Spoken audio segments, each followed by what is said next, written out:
Entendes o que estás lendo? O podcast que te leva através das páginas da Bíblia, livro por livro, capítulo por capítulo. Uma exposição bíblica emocionante. Aperte os cintos e embarque comigo nesta viagem.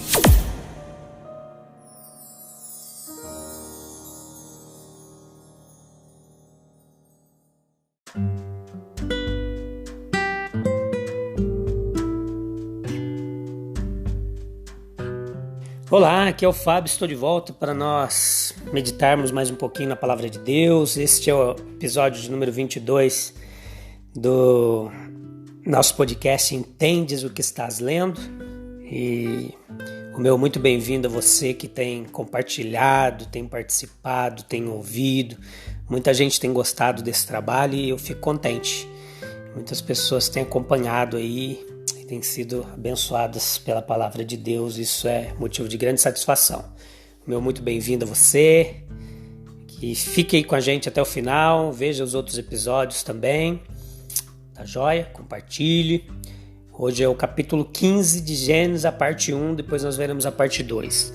A mais antiga base bíblica nós vamos ver hoje para a doutrina da justificação pela fé, tá joia? Então a essência de todo esse capítulo aqui ela é a relação especial entre Jeová e Abraão. Nesse fundamento é que a fé repousa, uma confiança viva, obediente, baseada na revelação, na promessa e na aliança com Deus. Deus disse assim para Abraão, ó, eu sou teu escudo, a tua grande recompensa, isto é, estou contigo dia a dia, como Deus da providência. Eu te abençoarei abundantemente, Abraão, né? E a promoção de uma descendência numerosa também fazia parte dessa promessa, como as estrelas do céu. Não foi uma promessa meramente temporal. Abraão, ele creu no Senhor e isto lhe foi imputado como justiça, né? Então foi uma fé pessoal, revelada, um pacto de Jeová, não apenas em uma palavra ou em um sinal ou em uma perspectiva, mas na própria pessoa bendita do nosso Deus. Assim, a fé que justifica é também a fé que santifica, como mostra o apóstolo Paulo em Romanos. E a fé, ela passa a ser um escudo contra as acusações da lei, as acusações da consciência, contra a força da tentação, contra a oposição do mundo, e quando nós somos assolados com o medo da morte, com o medo de morrer, a fé se torna uma arma, um escudo, o escudo da fé, né? A fé ela traz também recompensas por sofrimentos tolerados com paciência, por sacrifícios feitos com alegria, pelo serviço fielmente cumprido na jornada. Nós aprendemos aqui muitas lições, dentre elas, nós aprendemos que devemos admirar a extrema riqueza da graça divina. Nós aprendemos que devemos apreciar a plenitude da salvação divina. Nós devemos perceber também a grandeza do privilégio que Deus nos deu a nós que cremos, que é possuirmos a fé como um dom vindo de Deus. Abraão, ele creu no Senhor e isso lhe foi imputado como justiça. Mesmo por si só, essa passagem já chama bastante atenção, né? Mas como que a ideia de justiça entra nisso tudo? O que nós entendemos por imputação? E qual é a conexão entre fé e justiça imputada? Em Romanos capítulo 4, Paulo ele explica bastante sobre isso e se refere a isso como exemplo de justificação pela fé, conectando com a recompensa.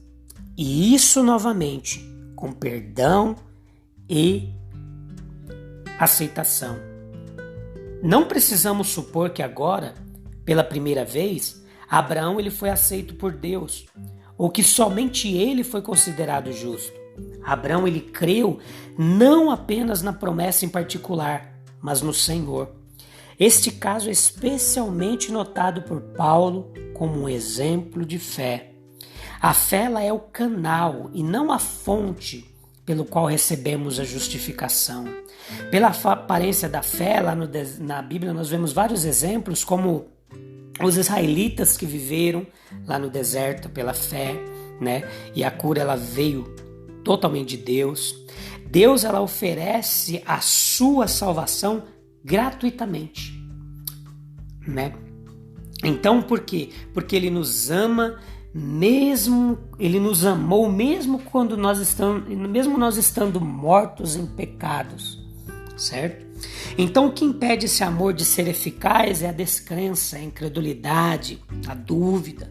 Muitos passam a acreditar em uma mentira, por exemplo, que eles devem se tornar pessoas melhores primeiro, para depois passar a acreditar. Não. A lição primária do cristianismo prático é que nós precisamos primeiro aceitar e receber essa dádiva de Deus e aprender a acreditar em sua palavra, porque é a palavra dele e ele não mente, né? Isso vai libertar o nosso espírito da escravidão, vai nos permitir orar com confiança, viver com confiança, e é essa fé que é considerada justa e que nos justifica diante de Deus. A fé também ela vai crescendo conforme nós vamos usando, ela vai aumentando cada vez mais, né? Ela, como um dom de Deus, nos proporciona isso. Às vezes ela surge de repente, como no caso de Natanael na Bíblia, de Paulo, né? do carcereiro em Filipos ali. Então, o que nós vemos aqui? Nós vemos aqui que geralmente é uma semente que vai crescendo gradualmente e nós não podemos acreditar quando nós quisermos, não. Nós passamos a acreditar quando essa fé ela brota dentro de nós por obra do Espírito de Deus. Ninguém despreze o treinamento que prepara a alma para crer. Tá? Às vezes pode parecer que o trabalho é em vão, né? Mas o Espírito de Deus trabalha muitas vezes no oculto, no silêncio, e nós não vemos ele preparando a nossa alma, a nossa vida e aumentando a nossa fé através das circunstâncias adversas e nos trazendo paz e esperança. A fé também vai nessa caminhada nos leva a uma santidade, torna possível um serviço que não poderia ser prestado de outra forma. Aquela fé que foi imputada a Abrão para a justiça, ela formou o caráter dele que o capacitou posteriormente a oferecer o seu próprio filho Isaque em sacrifício. Lá em Tiago 2, 21 ao 28, ele nos afirma isso. Portanto, o crescimento em santidade é o teste da verdadeira fé. Existe uma fé também que não tem poder, uma fé sem obras, uma fé sem atitude, uma fé sem postura, que ela se torna morta. Tá joia? Então, eu te espero no próximo episódio para a gente falar mais um pouquinho sobre fé. Nós vamos aprender mais um pouquinho sobre fé no próximo episódio, do capítulo 15, a parte 2. E eu te espero lá. Beleza? Deixo aqui o meu abraço para você. Que Deus te abençoe, que você tenha fé nele. Acredite nele, coloque sua fé em prática e vença os obstáculos da caminhada. Até mais, um abraço.